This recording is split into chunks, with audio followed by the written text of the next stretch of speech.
I got into my husband's car and found a tube of personal lubricant in the glove compartment. I didn't say a word. I just secretly replaced it with industrial superglue. And what happened next forced our neighbors to make an emergency call to the fire department. I'm so glad you're here. If you're watching this video, please like and subscribe to my channel, and tell me in the comments where you're listening to my story of revenge from. I want to know how far it's traveled. I sat at the kitchen table, the silence in the house as thick as morning fog, a silence that had become a constant, unwelcome guest. The old clock on the wall, a wedding gift from my late mother, ticked with a relentless, accusatory rhythm, each beat a painful reminder of a life I was beginning to suspect was a beautiful, meticulously crafted lie. My husband, Julian, had just returned from one of his countless business dinners. He looked not merely exhausted, but haunted, as if he carried the weight of a secret, too heavy to bear. His face was a map of fatigue and guilt, lines etched around his eyes and mouth that had never been there before.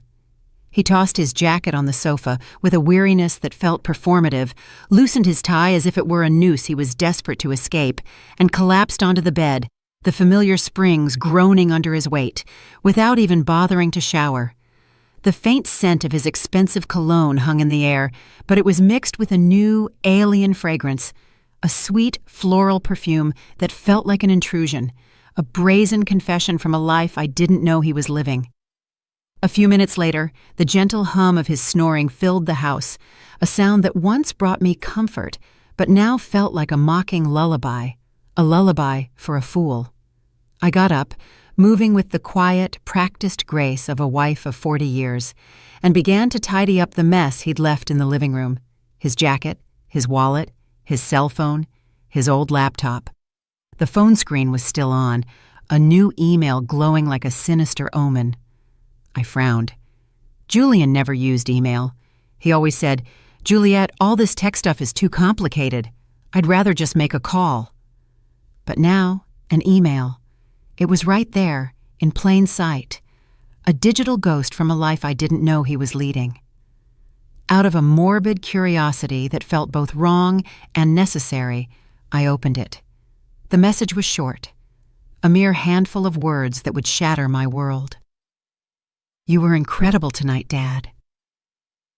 It was followed by a red heart, a symbol of affection that pierced my own heart with a cold, sharp ache. I froze, as if someone had slapped me, the digital world a cruel mirror reflecting a truth I was too terrified to see. "Dad," the word echoed in my mind. Who was calling him that? And in such an intimate, affectionate tone. I swiped down, my thumb trembling, looking for more clues, but there was nothing. Just a strange email address, a jumble of meaningless characters that offered no answers, only more questions. A shiver ran through me, not from cold, but from a profound, bone-deep fear. It felt like a cold wind coming in through a crack in the door of my life, revealing a secret chamber I never knew existed. I glanced at the bedroom and saw Julian turn over with a sputtering snore, his face still and peaceful, a stark and infuriating contrast to the storm raging inside me. My heart pounded like a thief's, a frantic, guilty beat. I quickly put the phone back, my hands shaking so much I almost dropped it. I continued cleaning up, my movements now mechanical, robotic. I gathered his dirty clothes to take to the laundry. As I checked his pant pockets, I felt a folded piece of paper, crisp and new. It was a receipt from a fancy steakhouse in San Antonio, dated that very night. I frowned. San Antonio? He had told me he was meeting his partners in Dallas. A tiny, bitter laugh escaped my lips. Julian hated driving to Dallas. San Antonio, on the other hand, was where his mother had lived before she passed away. He had fond memories there, a fact he had often reminded me of. But who had he had dinner with in San Antonio while lying to me about being in Dallas? The receipt showed a party of 2, a bottle of expensive Cabernet Sauvignon, a wine he had bought me for our 10th anniversary, a wine I had never forgotten, and main courses of filet and pasta. I tried to remember the last time Julian took me to a place like that. Maybe 10 years ago, when I opened my first bakery. It was a memory etched in my mind.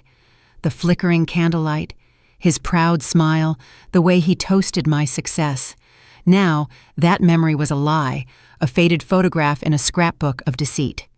I took out my own phone, and with a silent, determined resolve, snapped a picture of the receipt and the email. I didn't want to believe it, but a woman's intuition, a wife of 40 years' intuition, is a deep, primal knowing. Something was going on, and I had to find out what it was. My hands were trembling not just with anger, but with a deep existential dread. I felt like I was standing on the edge of a cliff, about to witness the spectacular collapse of my entire life. I went to the garage. Julian's old SUV was still warm, the air thick with the smell of gasoline and that faint, sweet perfume from his clothes. I opened the door, a small, cold dread gripping my stomach. I turned on my flashlight and checked every corner of the driver's seat. There was nothing out of the ordinary, just some loose change and an empty water bottle. But as I reached into the passenger side glove box, my fingers brushed against something plastic and slippery. I pulled it out, and my heart almost stopped. A tube of used personal lubricant with dried residue on the cap, a sticky, damning piece of evidence. I stood there in the dark garage, staring at it as if it were a dirty secret, a tangible manifestation of my worst fears. Julian and I hadn't been intimate in years. He always said he was tired, that age had sapped his desire. So what was this lubricant for? The question echoed in my mind, each syllable a hammer blow to my fragile reality. I felt paralyzed, but kept a clear head, a survival instinct kicking in. I put it back exactly where I'd found it. I wiped my hands with a napkin, scrubbing them raw, as if I were afraid the betrayal would leave a permanent mark on my skin. I continued searching, this time more carefully, more methodically. Under the back seat, I found some crumpled napkins soaked in a sweet floral perfume that wasn't a man's and wasn't my soft, familiar rose fragrance. The scent was alien, defiant, a loud, vulgar shout of infidelity in the quiet sanctuary of our garage. I took photos of everything, the lubricant, the napkins, as if I could capture the scent in an image. I closed the car and went back inside, the weight of the evidence pressing down on me, heavier than any flour sack I had ever lifted. I sat at the kitchen table, my hands trembling uncontrollably as I picked up Julian's phone again. By this point, I was almost certain he was cheating on me. I checked his messages, but there were only work chats, cold and dry like a desert landscape. His inbox was empty, except for that one strange email. I checked the sent and draft folders. Nothing. Everything was too clean, too perfect, suspiciously so, as if he had erased every trace of his deception. A master of lies, I thought bitterly. My rage was now a cold, hard stone in my chest, and a new, more dangerous emotion began to stir within me, a desire for truth, a need to expose the lie, no matter the cost. The next morning, just as the sun rose and the soft light filtered through the window curtains, I was already awake, a ghost in my own house. The image of the lubricant, the restaurant receipt, and that email wouldn't stop swirling in my head, a venomous carousel of doubt. I stood in the kitchen, my hands busy, but my mind a frantic whirlwind.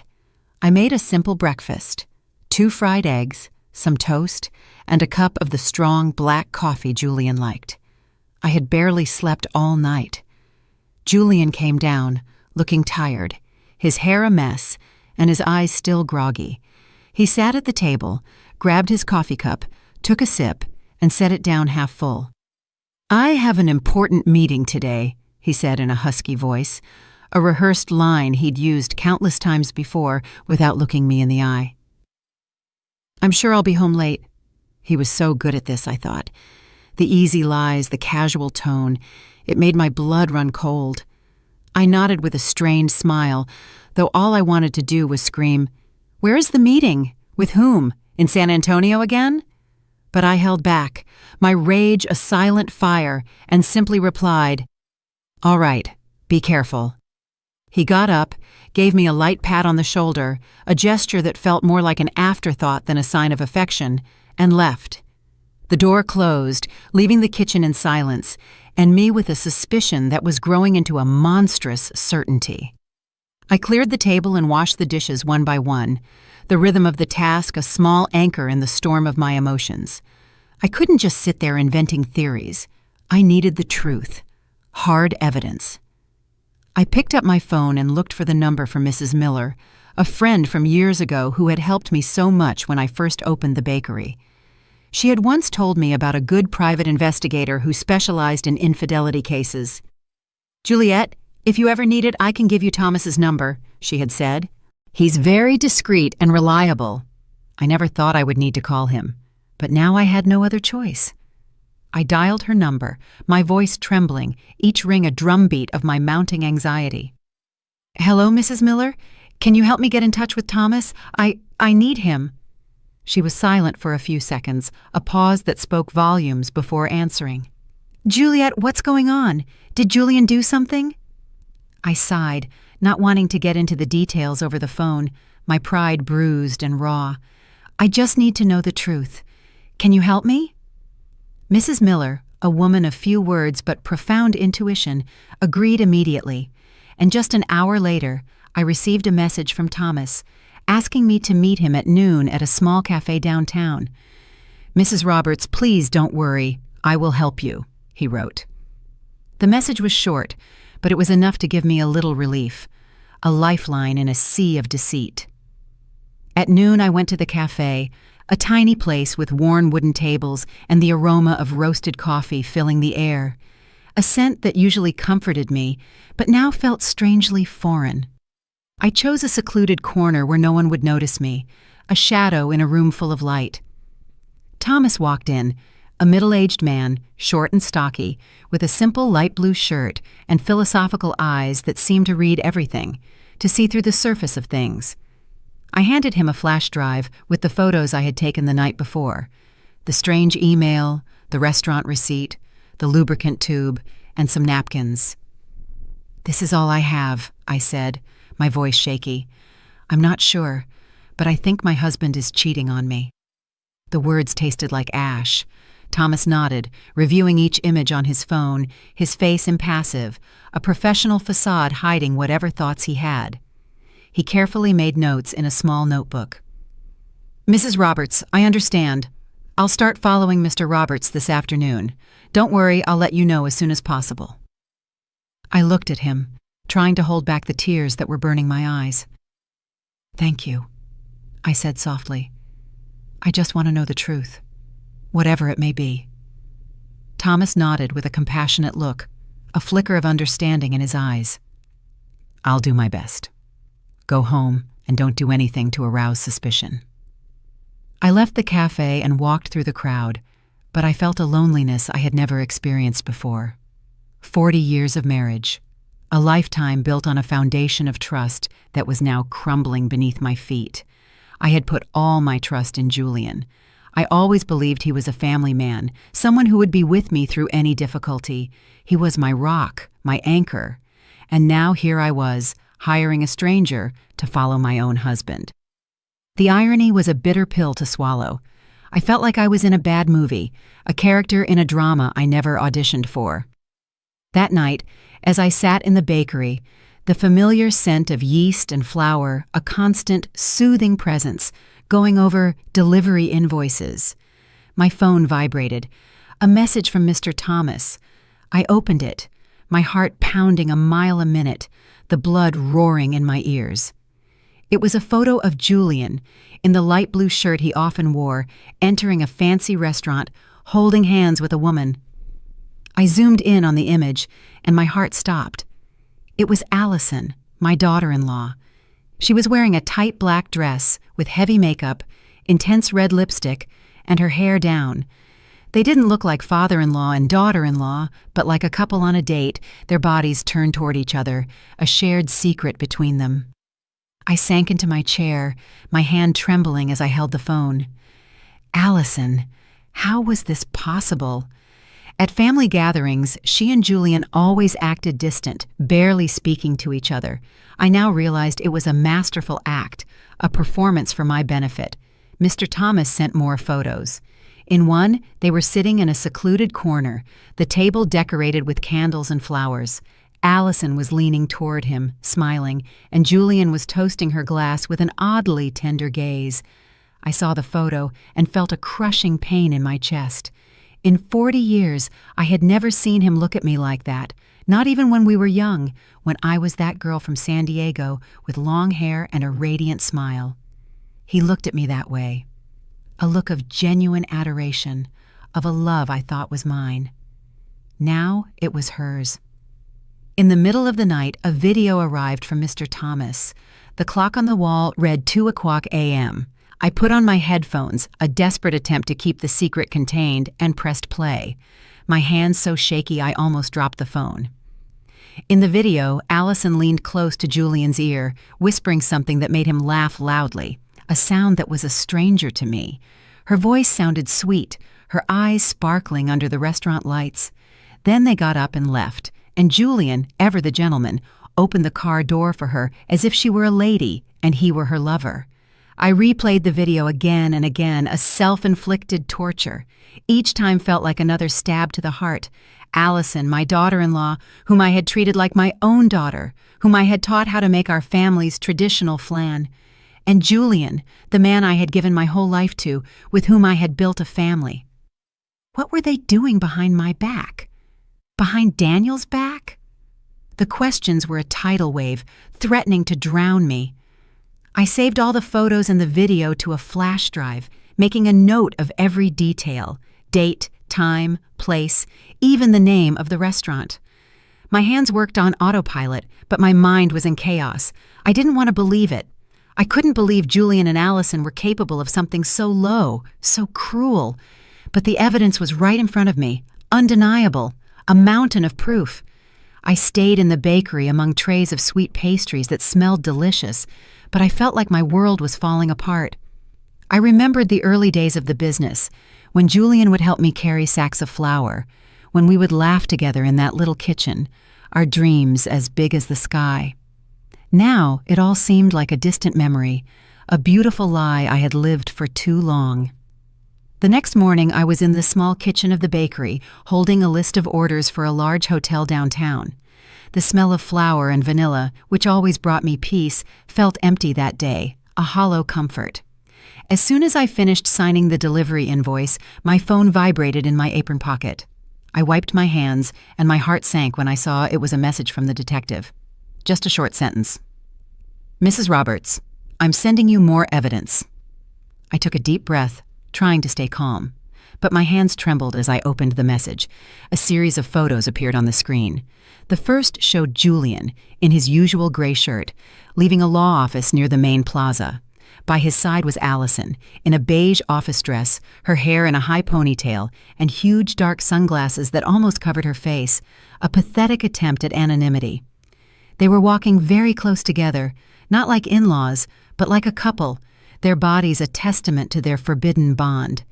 In the next photo, they were standing in front of a 4-star hotel with gleaming glass doors and a gold sign. I zoomed in, desperately looking for some sign to deny what I was seeing, but there was nothing. They looked too natural, too comfortable together, a part of a world I was not a part of. Then came a short video from Mr. Thomas. I pressed play, and my heart pounded so hard I thought it would burst, a frantic drum against my ribs. The shot was from a distance, but it was clear enough to see Julian and Allison on the 3rd-floor balcony of the hotel. His arm was around her waist, and she was resting her head on his shoulder, her long hair moving softly in the wind. And then, like a stab, I saw them share a quick kiss, without trying to hide. It was a brief kiss, but it was enough to burn away the last spark of hope I had left. I replayed the video frame by frame, each image digging deeper into my soul, a slow, agonizing descent into hell. The room curtain opened slightly, and Allison came out, running to hug Julian, her face lit up with happiness, as if she were a young girl in love. I slumped into the chair, clutching the edge of the table to keep from falling apart. Mr. Thomas wrote, "They also rented the room for the afternoon. It looks like they're staying the night.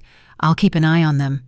I read the message over and over, my throat tight, as if I were being strangled. Just a few hours earlier, Julian had written to me, "Juliet, I won't be home tonight. I have to meet a potential partner from out of town. Get some rest." The tone was sweet and caring, just as it had been for years. But now I knew it was all a lie, a well-constructed lie. A potential partner from out of town. He wasn't out of town. He was here, in a 4-star hotel with our own daughter-in-law. I opened my portable hard drive and carefully saved every photo and every video. Each time I hit save, I looked at the image, as if to make sure I wasn't dreaming. In the video, Julian's gaze toward Allison was so tender. The way he caressed her hair reminded me of the way he used to do it with me, more than 30 years ago.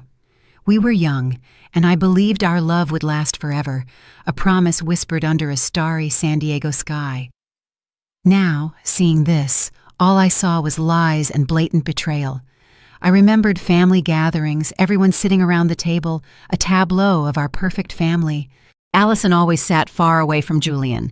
Sometimes she even looked at him with disgust. Daniel would joke, "Mom, I think Allison can't stand Dad. She avoids him like the plague." I believed it too. I thought they just didn't get along, that she was just trying to fit into the family. But now I understood it had all been a farce, a carefully choreographed dance of deception. They acted too well in front of me, in front of Daniel, in front of the whole neighborhood. I felt like a fool, a blind wife, betrayed by 2 traitors right in front of my eyes. People were going about their lives unaware of what was happening on that hotel balcony. But Mr. Thomas had captured the perfect moment, like a silent hunter, a snapshot of my reality.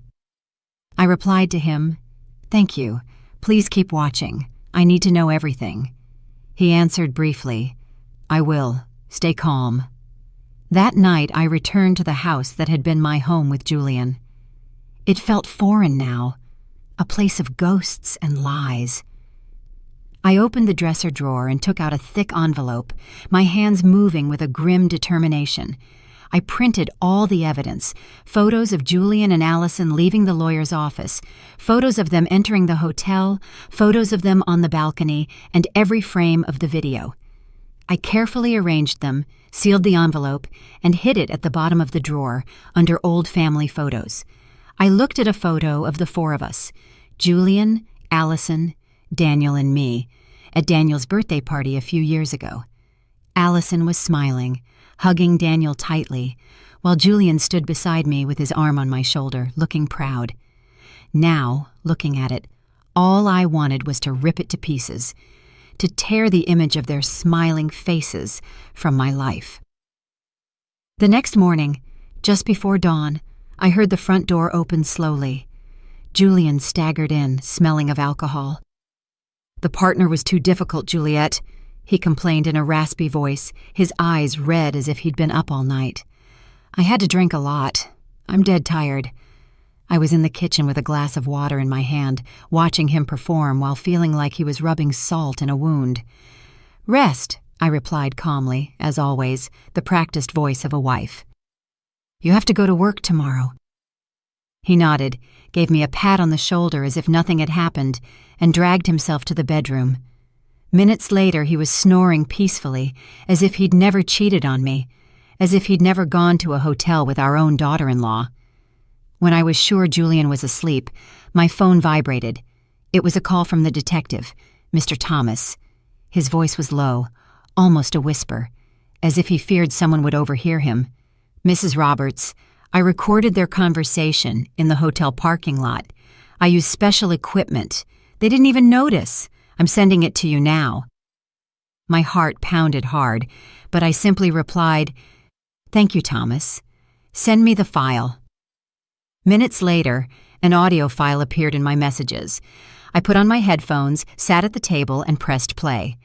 The first thing I heard was Allison's voice, cold and ambitious, a stranger's voice. "Dad, hurry up with that fake contract. I want to have that whole chain of stores already. I want that old hag out of the house." I felt a blow to my chest and gripped the phone tightly. Then came Julian's voice, deep and confident. "Don't worry about those papers. Juliet doesn't know anything. Leave it in my hands. She trusts me too much." It felt like a knife twisting in my heart. They weren't just cheating on me. They were planning to take everything I had built. the bakery chain, all the sweat, tears, and sleepless nights. Baking every batch, running all over town to make deliveries to keep my reputation. It was all mine. Julian never once got his hands dirty in the kitchen. He never worked the counter or signed contracts with hotels. And now he and Allison wanted to take it all away. To kick me out of the house I had made a home. I almost broke down, but I still had the composure to copy the audio to the flash drive where I kept the other evidence. I carefully wrote down the time and place, as if trying to keep myself steady in the middle of the storm. The next morning, as I made coffee in the bakery, my phone vibrated again. Thomas sent another batch of new photos taken with a telephoto lens. In them, Julian and Allison were inside his car with a thick pile of papers in front of them. Allison had a red pen and was marking the document intently. Julian, next to her, nodded and smiled as if he were in full agreement. Thomas wrote, "I overheard something. It seems they want to use a contact at the notary's office to make the transfer. I'll investigate further." I zoomed in on the photo. I could see the letters on the paper, though I couldn't read them. But I knew. These weren't normal work papers. They were planning to steal everything I had worked for, step by step. I sat there among the trays of sweet pastries that smelled so delicious, but I felt as if my whole world was collapsing.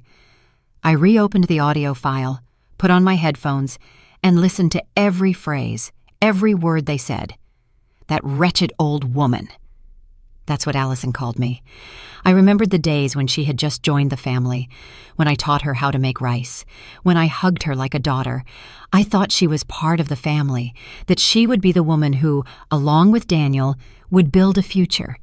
And Julian, the man I had loved since I was a girl in San Diego, who swore he would be with me until the end. They had made a joke of me, a fool who still believed in love and family. A regular customer came in, Mrs. Peterson, who always bought pastries for her grandchildren. "Juliet, your bakery has been packed lately. Your chain of stores is expanding.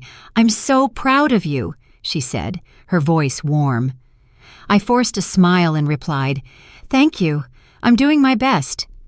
But inside, I was a wreck. I wondered what she would think if she knew the truth. Would she see me as a strong woman, or just a fool betrayed by her husband and daughter-in-law? I wrapped Mrs. Peterson's pastries, said goodbye at the door, and sank into my chair, my hands on my head. I wanted to cry, but no tears came. Instead, a silent rage burned inside me, like the fire in an oven, ready to ignite at any moment. That night, at dinner, I sat across from Julian in the small kitchen under the yellow light that gave his face a strange, distorted glow. He ate and spoke in a monotone voice, as if nothing were wrong, as if the world wasn't about to end for him. "Juliet, I have to sign some important business papers this week. Maybe you should look them over. They're complicated." I picked up a piece of bread and pretended to take a bite, but in my head I could only hear Allison's voice from the recording. "Dad, hurry up and sign the fake contracts." I knew he was testing the waters. He wanted to drag me into his dirty plan. I gave him a dry smile, a facade of a wife who was too tired to argue, and replied, "Yes, I'll look at them later. I'm tired now." He nodded, took a sip of wine, looking at me as if nothing were wrong. But I knew that behind that smile was a man ready to take everything I had built, a predator waiting for the right moment to strike. Julian had a few more glasses of wine. His face turned red, and he started slurring his words about a difficult client he'd seen that day. I nodded as if I were listening, but inside I wanted to scream, "Do you think I'm that stupid?" When he got up, staggering, and went to the bedroom, I cleared the table, my every move slow, containing the anger that was boiling inside me. He threw himself on the bed, snoring loudly, and left his car keys on the nightstand, gleaming under the dim light, a siren's call to my revenge. I stared at them, my heart pounding in my chest. This was my chance, my moment. I entered the bedroom slowly, careful not to make a sound. Every step felt like walking between pain and resolve, between the past and a new, unknown future. I grabbed the keys, squeezed them tight, and went straight to the garage. The night was quiet, hushed, as if the world was holding its breath. All I could hear were crickets outside, their chirping a soundtrack to my silent fury. I turned on my phone's flashlight. The weak light illuminated Julian's old SUV, a silent accomplice in his betrayal. I opened the door. The smell of gasoline was still there, mixed with a strange, sweet perfume. I opened the glove compartment between the seats, and there it was, the tube of lubricant with a loose cap and dried residue on the edge, a monument to their infidelity. I held it in my hand, feeling like I was holding a dirty secret. It was clear they had used it again, as if it were confirmation that Julian and Allison were still playing their secret game, their twisted little dance. I took the tube of lubricant to the kitchen, placed it on the counter, and washed my hands with lemon soap. I scrubbed them thoroughly, as if to erase every trace of the betrayal I had just touched. The fresh scent didn't calm my anger, but it helped me stay focused. I opened the tool drawer and took out a tube of clear industrial superglue, the same kind I once used to fix a chair at the bakery. It was a tool of my trade, now a weapon of my revenge. I carefully unscrewed the cap of the lubricant and filled the tube with the glue, drop by drop, until it was completely full. I wiped the nozzle, shook it gently to mix it, and tested a little. It came out smoothly, just like the original lubricant. At a glance, no one would notice the difference. I smiled faintly, though a hurricane was raging inside me. This wasn't a game. It was the first step to getting justice.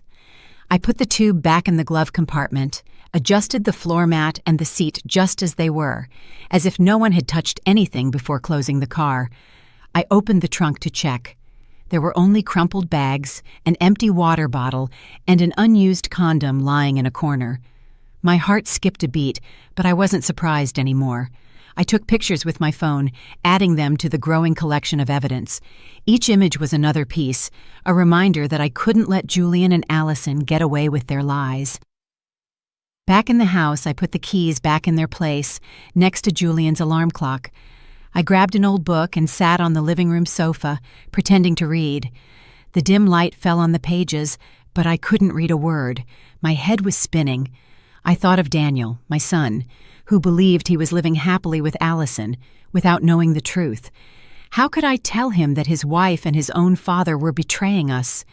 I thought of the bakery chain, of the 40 years of work and sleepless nights, of all the fights with Julian to defend my dream.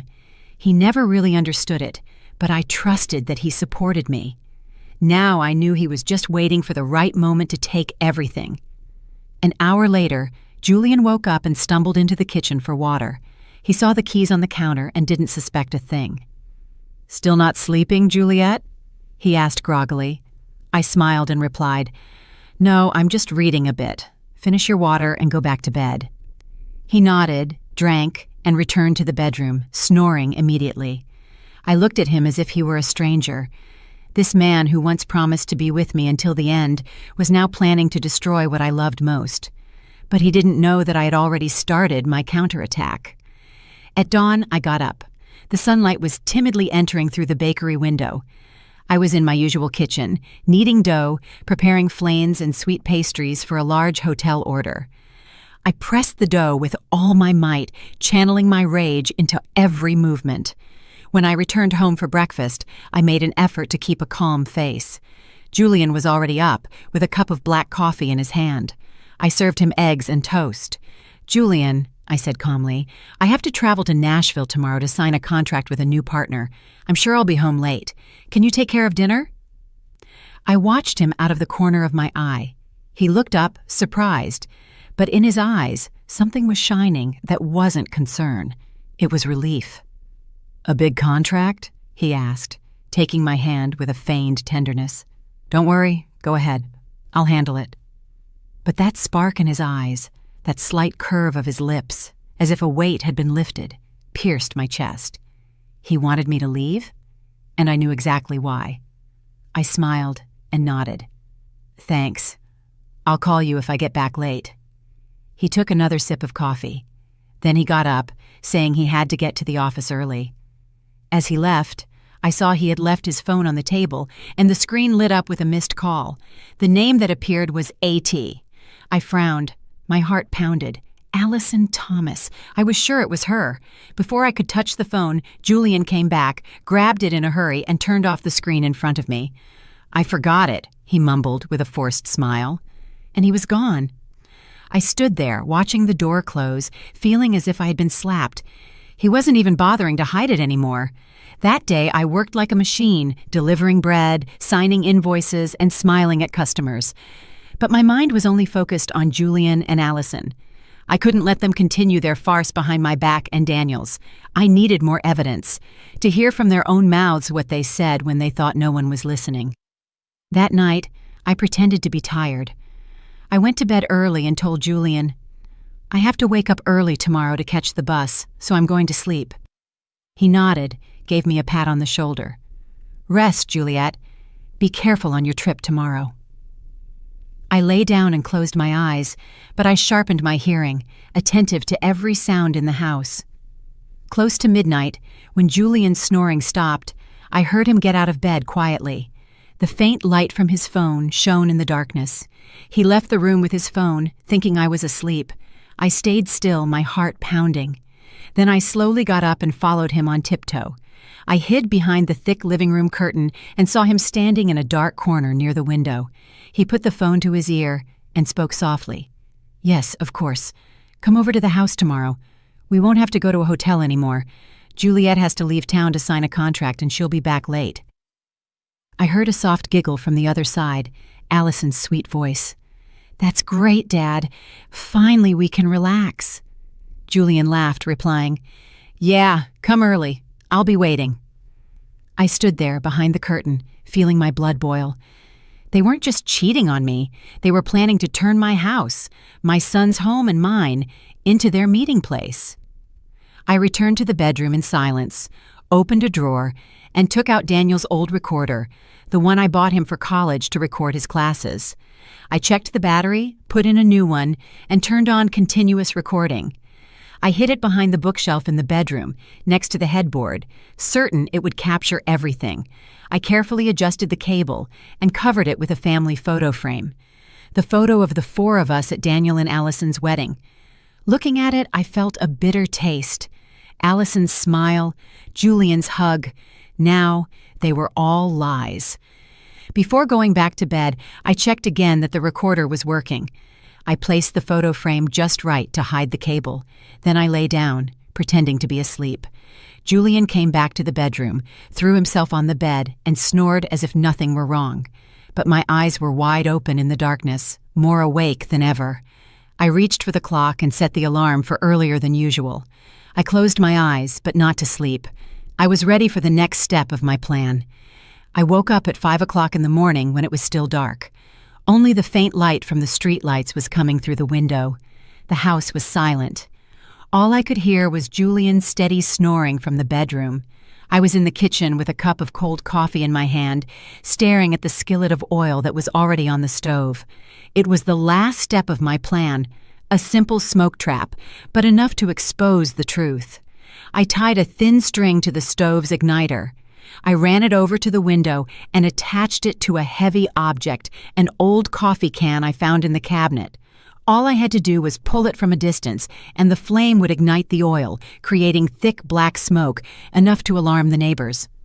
I opened the window by the stove a little so the smoke could get out. Then I tested it once. The smoke rose quickly, forming spirals like a warning. I turned it off immediately, checked everything again, and made sure not to leave any trace that might make Julian suspicious. I put on a jacket, grabbed my large purse, and pretended to be leaving for my trip.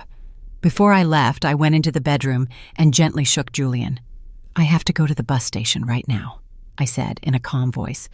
"I'm going to sign a contract. I'll probably be back late tonight." He opened his eyes and in a sleepy voice replied, "All right. Be careful, Juliet. Call me if you need anything."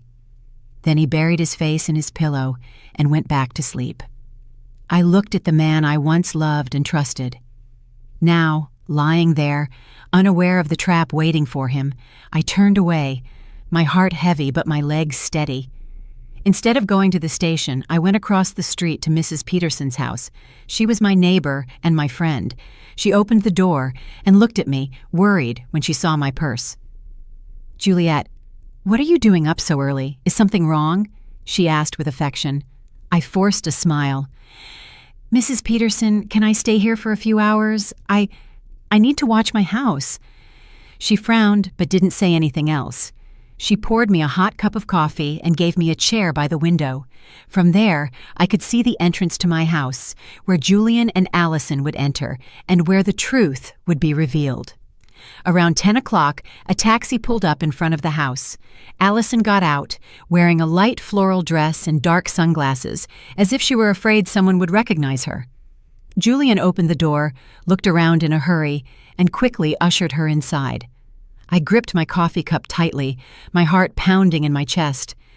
"It's time," I murmured, and turned on the app on my phone, connected to the hidden recorder I had left in the bedroom. The sound started coming through my headphones. Allison's laughter, the clinking of glasses, heavy footsteps. Then I heard Julian's deep voice. "All right, we don't have to hide in a hotel anymore." Allison laughed. "You really know how to pick your moments. The old hag is gone, right?" I bit my lips, holding back the rage as I listened to her call me the old hag with so much contempt. Then the bed started to creak, along with other sounds I didn't want to keep listening to. I closed my eyes, took a deep breath, and told myself, "Just a little longer, Juliet. Just a little longer." A few minutes later, suddenly, Allison screamed, "What the hell is this? We're stuck!" Her voice was filled with panic, almost sobbing. Julian growled, "Shut up! Wait, let me see!" I smiled. I barely touched my phone and activated the smoke trap remotely. The string pulled hard. The stove ignited. The skillet of oil caught fire. Black smoke billowed out of the kitchen window in thick spirals, spreading outside like an alarm signal. Mrs. Peterson gasped. She looked out the window. "Juliet, your house is on fire!" I pretended to be scared, but inside I felt strangely calm. Neighbors started coming out into their yards, shouting, "Juliet's house is on fire! Call the firefighters!" A man nearby, Mr. Miller, quickly took out his phone and called the city fire department. I stayed there, holding my coffee cup tightly, my eyes fixed on my house. Everything was going according to plan. In my headphones, Allison's voice sounded more and more desperate. "Julian, do something! I can't move!" Julian's voice roared.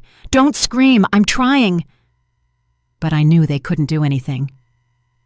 The industrial super glue I had swapped was already at work, leaving them trapped at their most humiliating moment. I imagined them struggling, scared, and a part of me felt satisfied. Not because I was cruel, but because they had pushed me to this. They wanted to take my bakery, my family, even my honor. Now I would make them pay. I looked out the window. The smoke continued to rise, getting thicker. The neighbors were crowding together, yelling in a panic. "What's going on?" someone asked. "Where's Juliet?" "She went out of town for work. That's what I heard," another replied. Mrs. Peterson, standing next to me, looked at me with suspicious eyes, but didn't say anything. She just squeezed my hand gently.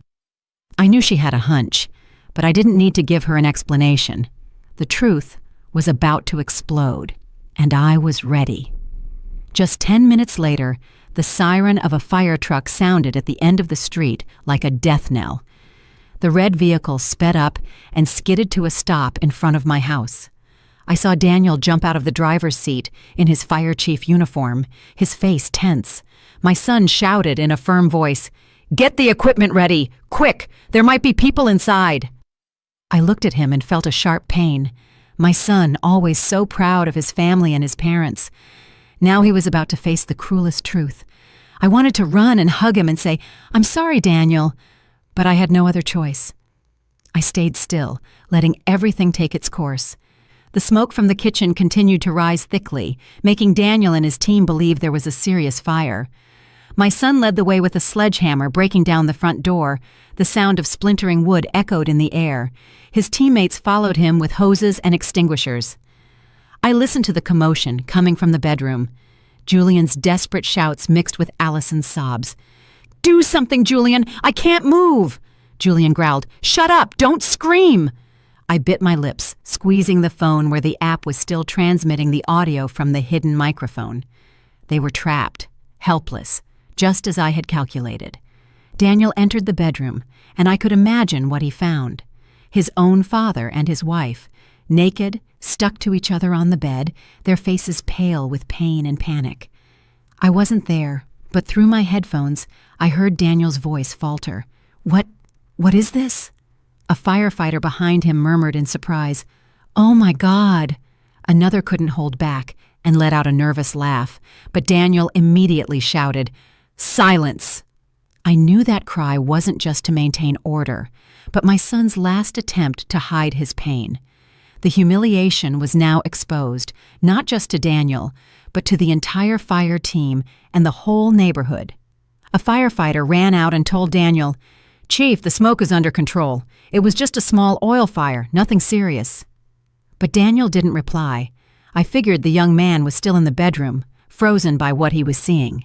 The neighbors started to arrive, crowding in front of the door, pointing and whispering. "What's happening?" "It's Julian and his daughter-in-law!" a woman shouted, her voice full of amazement. "Oh my God, how could this have happened?" Another chimed in. Mrs. Peterson, standing next to me, took out her phone and silently started recording, moving the camera closer to Julian and Allison, who were writhing in bed, their faces contorted with pain. She looked at me with eyes full of pity and anger. "Juliet, you knew about this, didn't you?" I didn't answer. I just nodded softly, without taking my eyes off the window. Daniel came out of the bedroom. I heard the thud of his boots on the hardwood floor. Through the headset, I heard Julian shout in a raspy voice, "Get everyone out of here! Close the door, Daniel!" But it was too late. The whole neighborhood was gathered, their faces showing disdain, their whispers sounding like a chorus of shame. "Father-in-law and daughter-in-law caught in the act. Unbelievable!" a man exclaimed. "Poor Juliet, how did it come to this?" Another sighed. The firefighters, after a moment of hesitation, had to act. They wrapped sheets around Julian and Allison, trying to cover their stuck-together bodies, and carried them out on stretchers. I could hear Allison's broken sobs mixed with her groans of pain. "Please, do something! I can't stand it anymore!" Julian just mumbled weakly. "Don't let anyone see us." But the whole neighborhood had already seen. There were looks of revulsion, mocking laughs, and shakes of disappointed heads. They were carried out, wrapped in a thin sheet, amidst the growing murmurs. What a disgrace! Father-in-law and daughter-in-law. My God, how filthy! The crowd was still gathered at the entrance when the ambulance left with its siren blaring. Among the loud voices, I heard bursts of laughter. "What a show!" shouted Mr. Miller. "I can't believe there are two people so shameless in this world." An old woman shook her head and whispered to the person next to her, "Poor Juliet." I stood among the people, pretending to be surprised, as if I had just run there from the bus station. Daniel stood motionless in the yard, his arms hanging, his face pale as a ghost. His teammates avoided looking at him and quietly gathered their tools. I knew that Daniel wasn't just shocked to see his father and his wife stuck together in bed, but by the double betrayal of the two people he loved most. I wanted to run and hug him, to tell him I was sorry for letting him see something like that. But I held back and walked behind Mrs. Peterson, who silently accompanied me to the hospital. We sat in the third-floor hallway waiting, while I maintained the concerned look of a wife who had just found out her house had been on fire. Hours later, a doctor came out, sweat on his forehead. He looked at me and spoke in a low voice. "Mrs. Roberts, we managed to separate them.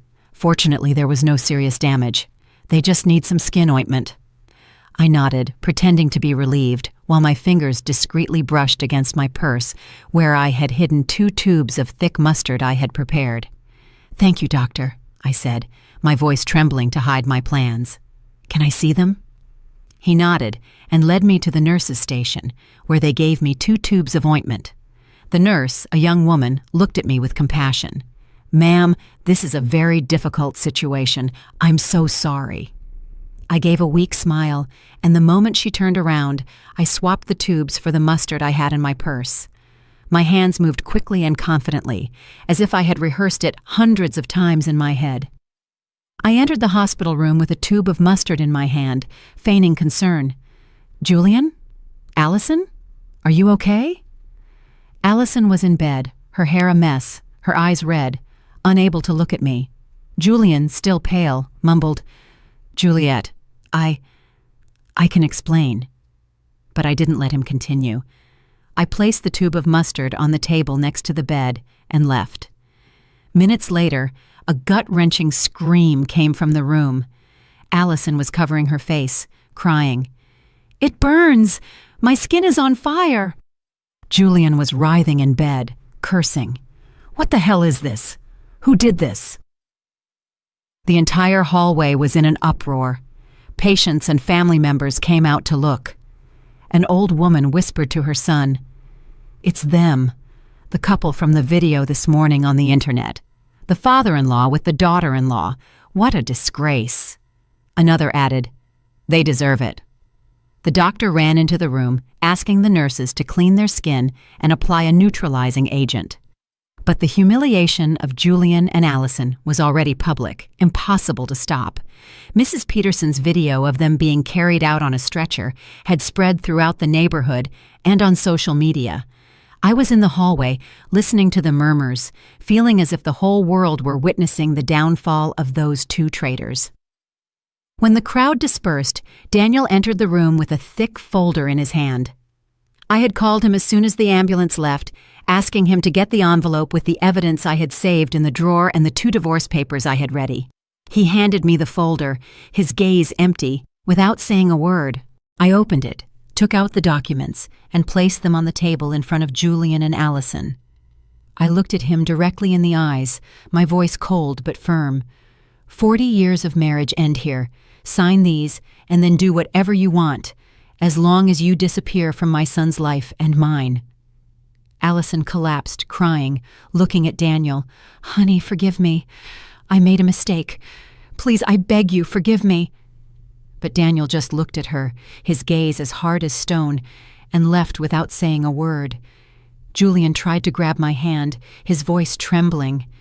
"Juliet, listen to me. I didn't want this." I pulled away, cutting him off.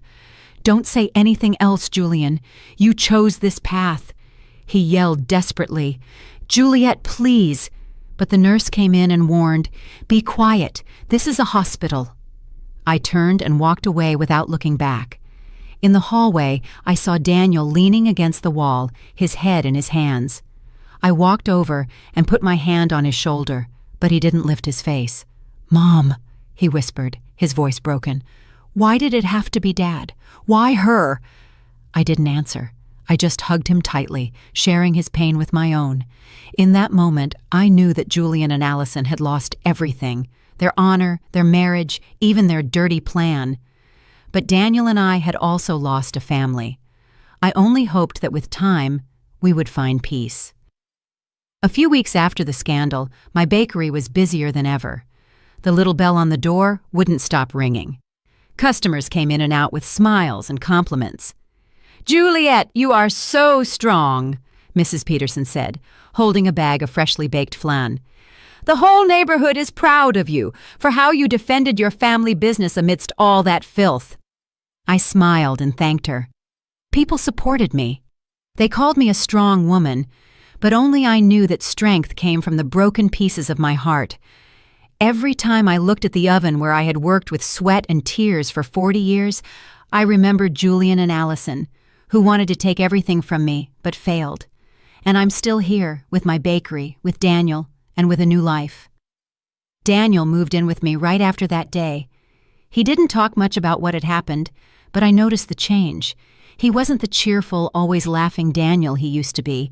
His eyes now looked deep, as if they carried a wound that wouldn't heal. "Mom, I want to stay here for a while," he told me the first night as he came in with his suitcase. "I'm going to help you run the bakery, talk to clients, whatever you need." I hugged him. I felt the warmth of the son I had raised and just nodded without asking anything. I knew Daniel needed time, and so did I. Every morning, we opened the bakery together. I prepared the oven and arranged the trays, and Daniel reviewed invoices and called hotels and restaurants. "Mom, the Grand Hotel wants to increase their sweet pastry order for next week," he called out to me from the cash register, his voice calm but without its usual brightness. "All right," I replied. "Confirm the order.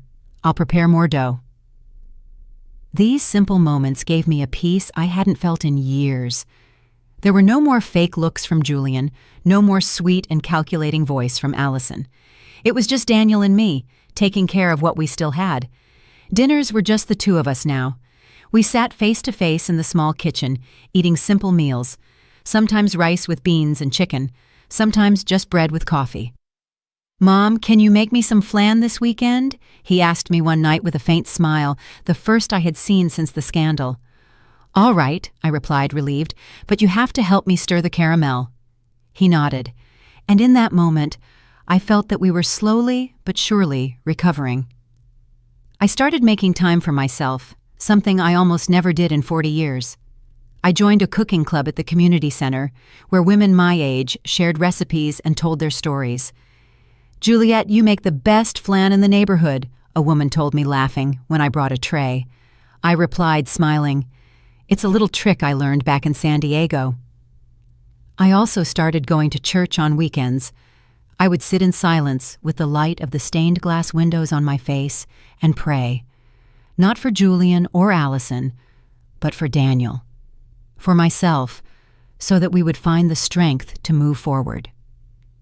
Sometimes I would go for walks with Mrs. Peterson in the town square, listening to her talk about neighborhood gossip. "You know, Juliet," she would say, her eyes shining, "everyone is still talking about Julian and Allison, but they say you're the one who won."